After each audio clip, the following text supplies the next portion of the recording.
কোনোবাই কৈ আছে এইটো সোণৰ। ৰাম মন্দিৰ সাদৃক এক মন্দিৰ উদ্ধাৰ কৰিলে গা ধুবলৈ গৈ পুখুৰীৰ পৰা উদ্ধাৰ। হয়, এয়া এক আলৌকিক ঘটনা বুলি ক'ব পাৰি বৰপেটা ৰোডৰ জাকলিপাৰত।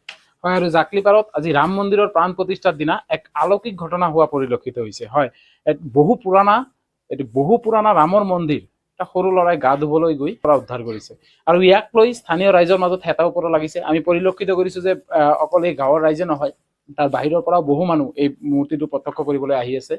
তো আমি তাৰ কিছু দৃশ্যাংশ আৰু ক'ৰ পৰা কেনেকে এই মূৰ্তিটো পাইছে, এই ঘৰৰ মানুহৰ পৰা আৰু যিজন ল'ৰাই পাইছে তেওঁৰ পৰা সবিশেষ জানিবলৈ চেষ্টা কৰিম। হয়, ৰাম মন্দিৰৰ প্ৰাণ প্ৰতিষ্ঠাৰ দিনাই বৰপেটা ৰোডত এক আজব কাণ্ড। হয়, বৰপেটা ৰোডৰ জাকলিপাৰত ৰাম মন্দিৰৰ প্ৰাণ প্ৰতিষ্ঠাৰ দিনাই আপোনালোকে এই মন্দিৰটো চাই আছে। এই ৰাম মন্দিৰৰ সাদৃক এক মন্দিৰ, এই সৰু এটা 10 বছৰীয়া 12 বছৰীয়া এজন ল'ৰাই গা ধুবলৈ গৈ পুখুৰীৰ পৰা উদ্ধাৰ কৰিলে। আৰু যাক লৈ এতিয়া আমি পৰিলক্ষিত কৰিছো ৰাইজৰ মাজত হেতাও পৰা লাগিছে।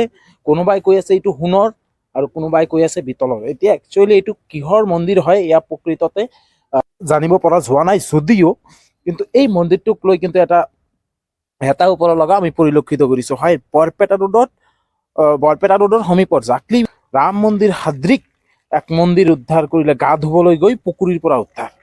হয়, এয়া এক আলৌকিক ঘটনা বুলি ক'ব পাৰি। এতিয়া যাক লৈ সমগ্ৰ অঞ্চলটোত এক চাঞ্চল্যকৰ পৰিৱেশৰ সৃষ্টি হোৱা পৰিলক্ষিত হৈছে। আৰু সকলোৱে ইয়াত জ্বলাই আৰু ধূপ চাকি জ্বলাই যাক সকলোৱে পূজা অৰ্চনা কৰি থকা। মই পুখুৰীত স্নান কৰিব গৈছো, তেতিয়া মই আহি আছো স্নান কৰি, মোৰ ভৰিত এটা কিবা বাচ্চা মই উঠাই চাও যে এইটো কি হয়, কি পাইছা? এই এটা মন্দিৰ, কিহৰ মন্দিৰ? ৰাম মন্দিৰ। কেতিয়া? 12:30 দিনৰ 12:30। কি ঘৰত আনি পূজা কৰিছে?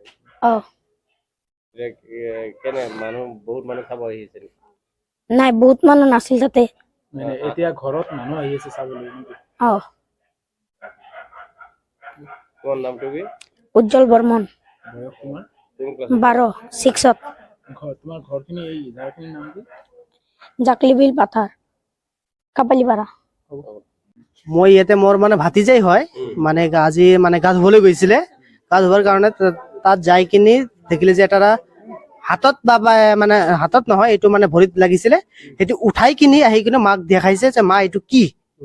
পিছত মায়ে কয় এইটো ৰাখি দে, এইটো ৰাম মন্দিৰ হ'ব পাৰে, এইটো কাৰণে আজি আহি কিনি এটা পূজা দি আছে বাছ। মানে গাঁৱৰ সকলো মানুহে আহিছে, দূৰ দূৰণিৰ পৰাও আহিছে আৰু দেখি আছে। গাঁৱৰ মানুহৰ পৰা আহিছে। সোণৰ বুলি কৈ আছে, কিন্তু এইটো প্ৰমাণ পোৱা নাই। কিন্তু কি হ'ব নাজানো, হবও পাৰে, এইটো কব নোৱাৰো। স্নান করে আইসে কয়ে থাম্মি এই যে একটা মন্দির পাইছি। আমি কই, হ আজকে তো ভালো দিন, তাহলে ভালোই হয়েছে। ওর মারে কইলাম যে মন্দিরটা নিয়ে ধুয়া টুয়া থুয়া দাও, সন্ধ্যাবেলা পূজা দিও। পরে ও কইলো হ তাই করো। পরে মায়া কইলো কি রামের মন্দির, রাম মন্দির। আমি কই ভালো দিনে আজকে রামের পূজা, রামের হলো মন্দিরে প্রতিষ্ঠান করতেছে। আমি কই জায়গা ভালোই হয়েছে। বহুত মানুষ হয়েছে, বাইরের থেকেও আইছে, আইসে দেখে গেছে। বাইরের থেকে দেখতে আইছে। ওইটা তো কইবার পারলাম না এখন কিসের মন্দির। আমি হাতে হাতে ওর মার কাছে দিছি। এখন কি মন্দির এলো, সোনারি না পিতলেরই দেখলাম। কাদা চাদা লেগে আসছিল। এখন তো সবাই কয় সোনার। আমি কই না, সোনার না, পিতলেরই হইব। অল্প ভারী আছে মন্দিরটা। পুকুরটা দূর আছে অল্প। না না না, পূজা করে না। ওই পুকুরে জল শুকায় না, সবসময় জল থাকে।